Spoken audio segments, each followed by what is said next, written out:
जय श्री राम सभी भक्तों को, जय माता की। फिर एक नई वीडियो के साथ आप सबके सामने हाजिर हो गए हैं। और आज की जो हमारी वीडियो है वो बहुत ही ज़्यादा इन्फॉर्मेटिव होने वाली है सभी भक्तों के लिए। और कहते हैं किसी ने जो है व्हाट्सएप पे बहुत सारे ऐसे मैसेज छोड़े हैं कि गुरुजी हमारे ऐसे क्या गलती हो गई है जिससे हमारे संकट नहीं कट रहे हैं, क्या ऐसा गुनाह हमने कर दिया है कि बालाजी महाराज हमारी सुन नहीं रहे हैं। तो हमारे साथ आज की वीडियो बहुत ही इन्फॉर्मेटिव होने वाली है, सभी लोगों को जानकारी बहुत अच्छी मिलने वाली है। और आप सभी के मन के में जो भी सवाल हैं वो सबके सब सवाल भी पूरे होने वाले हैं। तो अंत तक बने रहिए, तभी आपको सारी वीडियो समझ में आती है। अगर वीडियो अच्छी लगती है तो लाइक करें, शेयर करें, कमेंट करें। और अगर आप हमारे चैनल पे पहली बार ही देख रहे हैं तो चैनल को भी जरूर सब्सक्राइब कर दें, साथ में बेल आइकन है उसको प्रेस करें ताकि आने वाली हर एक वीडियो की नोटिफिकेशन सबसे पहले ही आप तक पहुंच जाए। चलिए शुरू करते हैं आज की वीडियो। जय श्री राम। जय श्री राम, जय श्री बालाजी महाराज।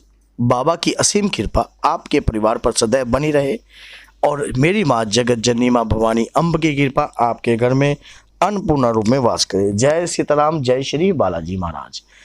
देखिए क्या होता है कि कई बार हम बाबा के दरबार से जुड़ते हैं, हनुमान जी महाराज से जुड़ते हैं, अपने अंदर बहुत प्रकार की श्रद्धा उत्पन्न करके, बहुत ज़्यादा विश्वास करके कि बाबा आज नहीं तो कल तो मेरी कुटिया के अंदर बाहर आएगी, आज नहीं तो कल तो मेरा सितारा चमकेगा और कल तो मैं कुछ ना कुछ बनूंगा। बहुत से व्यक्तियों की इस प्रकार की उम्मीद होती है, लेकिन जब उस उम्मीद पर पानी पड़ जाता है और अधिकतर व्यक्तियों के साथ क्या होता है कि कोई व्यक्ति लगातार लंबे समय से पेशी खाता जा रहा है, बहुत ज़्यादा परेशान है। और ये एक व्यक्ति का क्वेश्चन है, उन्होंने अपना नाम गुप्त रखने के लिए बोला तो हम नाम नहीं बता रहे, लेकिन उनका क्वेश्चन बार बार इस प्रकार से आ रहा था कि गुरुजी मैं इतना समय हो गया मुझे पेशी खाते हुए, कम से कम 10-15 साल, इससे तो मैं मर जाऊं तो वो ज़्यादा बढ़िया है। मेरा शरीर टूट जाता है, मेरे शरीर के अंदर कहीं ना कहीं कमजोरी बन जाती है जब मेरे शरीर पर वो चीज़ आती है। तो मैं बहुत परेशान हो चुका हूँ, ना तो मैं ढंग से पढ़ाई कर पा रहा हूँ, ना अपने जीवन को सही तरीके से व्यतीत कर पा रहा हूँ, ना मैं विवाह योग्य हूँ।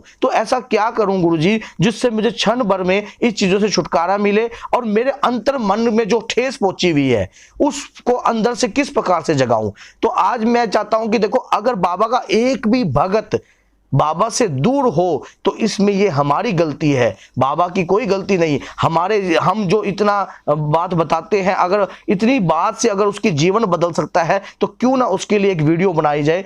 क्या होता है कि अगर आप अपने जीवन को बदलना चाहते हो, आपको पूर्ण रूप से विश्वास करना पड़ेगा, साहसी बनना पड़ेगा, क्योंकि निर्बल अगर आप अपने आप को कमजोर कर दोगे तो संकट आपके ऊपर 4 गुना प्रेशर से हैवी हो जाएगा आपके। और वो इसकी उस व्यक्ति की एक बात ये भी है कि मेरे घर वाले मेरे ऊपर विश्वास करना छोड़ गए हैं, अब मेरा साथ भी नहीं देते, मैं परेशान हूं, मेरा इलाज कराने के भी तैयार नहीं है। तो ऐसे में मैं क्या करूं? ऐसा बहुत से लोगों के साथ होता है, पहले भी हमारे पास इस प्रकार के कई केस आ चुके हैं। तो मैं आपको यह बता रहा हूं, आपको हारना नहीं है, हारना नहीं है, क्योंकि हारे के सहारे बाबा हमारे और बाबा आपके ही हैं। आपको अंतर मन के अपने आप को जगाना है। वो किस प्रकार से जगेगा, मैं आपको एक छोटी सी कथा से सुनाता हूं। एक बार एक तालाब था, बहुत बड़ा तालाब था, उसमें बहुत सारे मेंढक रहते थे और मेंढक रहते थे तो उनके जितने भी आज तक उस कुएं, उन्हीं तालाब में कुआं था बहुत बड़ा, उस कुएं में कोई नहीं बाहर निकला, आज तक कोई भी कभी बाहर नहीं निकला, ना ही कभी किसी ने बाहर निकल के देखा। लेकिन उस तालाब के अंदर एक परिवर्तन मेंढक पैदा हो गया, जो जिसने जीवन में परिवर्तन लाना था, बहुत सारे मेंढकों के जीवनों के को उद्धार करना था। कोई ऐसा परिवार के खानदान के अंदर जरूर रहता है जो तपस्या करता है, पूजा करता है, याचना करता है और जीवन में कभी गरीब को भी राजा बनाने की हिम्मत रख देता है। तो इस प्रकार से क्या हुआ, उसने अपनी सोच को बदला। वो बहरा था, उसको सुना ही नहीं देता था, तो उसने बाहर निकलने की कोशिश करी तो नीचे वाले मेंढकों ने उसकी टांग खींची, कहा कि अरे तू ऊपर कहां जा रहा है, नीचे आ, नीचे आ। और नीचे आया तो अरे ऊपर कहां जा रहा है, तू नीचे आ, आज तक कोई बाहर नहीं गया कभी भी, तू बाहर कैसे जा सकता है, बाहर जाएगा तो दुनिया बहुत जालिम है, तुझे मार देगी।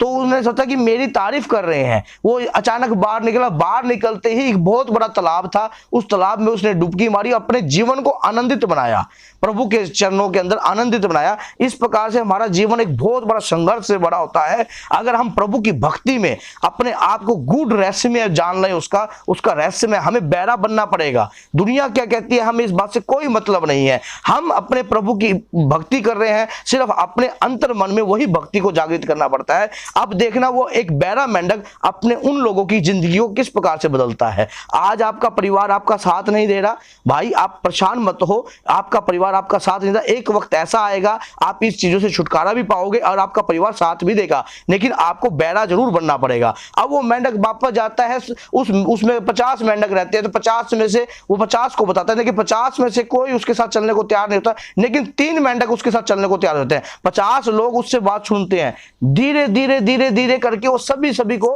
हर गेड़े में जाता है, 3 4 5 6 साल के सारा जो कुआं है खाली हो जाता है और सभी को तालाब में शिफ्ट हो जाता है। जीवन को बदलने के लिए आपको लोग क्या कह रहे हैं, आप इस चीज को बदलने के लिए आपके अंदर से आत्मविश्वास को मरने नहीं देना है। आपके अंदर जब तक आत्मविश्वास पूर्ण रूप से रहेगा तब तक आपका व्यक्ति तब भी समाज में बना रहेगा। आज संकट से आप निराशावर्धक हो गए हो, आप अपने आप को कमजोर समझने लगे हो, नहीं, याद रखना हनुमान जी जो हैं अतुलित बल के धाम हैं, जिनकी बल की कोई सीमा नहीं है, और जो प्रभु की कृपा उनके ऊपर है, जो राम भक्ति की कृपा उनके ऊपर है, उन्होंने भी इस संसार में एक गुड़ रहस्य छोड़ा है। जिन्होंने राम नाम जिसके घर में समझता है वहां पर हनुमान जी स्वयं वास करते हैं। आप ये देखिए कि आप किसकी शरण में हो, पवन पुत्र की शरण में आने के बाद आपको निराशावर्धक तो होना ही नहीं चाहिए। आज आपका परिवार भाई साथ नहीं दे रहा, लेकिन एक वक्त ऐसा आएगा आप सच्चे सही गुरु के सानिध्य में रहिए और सही राह को पकड़े बैठे हो। हनुमान जी से बड़ी शक्ति संसार में कोई नहीं है, उनकी शरण में रहिए और आप उनके प्रयास करते रहिए। जो आत्मा आपके शरीर पर आ रही है उसे शुद्ध करने की प्रक्रिया कीजिए। ये देखिए कि ये शुद्ध कैसे होगी। आपको मैं एक ही शुद्धिकरण का रास्ता बता देता हूं। आपने क्या करना है, डेली तुलसी पर दीपक लगाइए और डेली आप एक सुंदरकांड का पाठ करने लग जाइए, और एक घी के दीपक के साथ सुंदरकांड के हमने वीडियो बना रखी है, लेकिन संपुट लगाकर, संपुट कौन सा लगाना है कि मंगल भवन अमंगल हारी, द्रबु सुदर्शन अजर बिहारी, दीन दयाल विरद संभारी, हरुनाथ हे प्रभु मम संकट भारी। हे प्रभु मुझ पर घोर संकट है, मैं इस संकट से परेशान हो चुका हूं, इसे शुद्धि दीजिए। आपने अपने लिए नहीं मांगना, उस आत्मा के लिए मांगना जो दिव्य आत्मा आपके शरीर पर है। अब आप कहोगे कि वो दिव्य क्यों, वो तो शैतान है, वो तो मुझे तंग कर रहा है, बार बार मुझे टॉर्चर कर रहा है। शैतान नहीं है, आत्मा परमात्मा का सूक्ष्म स्वरूप है।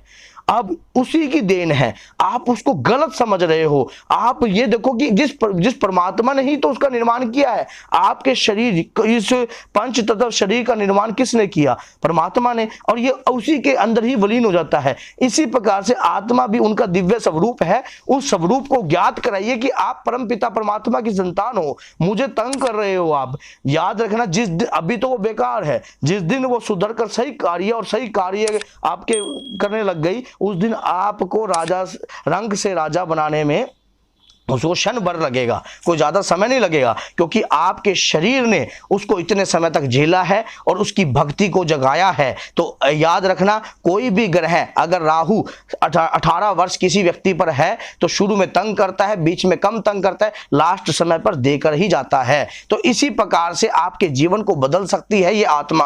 आप परेशान मत होइए, आप बाबा पे पूर्ण रूप से विश्वास कीजिए, यकीन मानिए, बाबा हारे के सारे हैं। जय श्री राम, जय श्री बालाजी महाराज। और जल्द ही मैं मेहंदीपुर जा रहा हूं आप और बाबा की कृपा प्राप्त करने के लिए। जय माता की।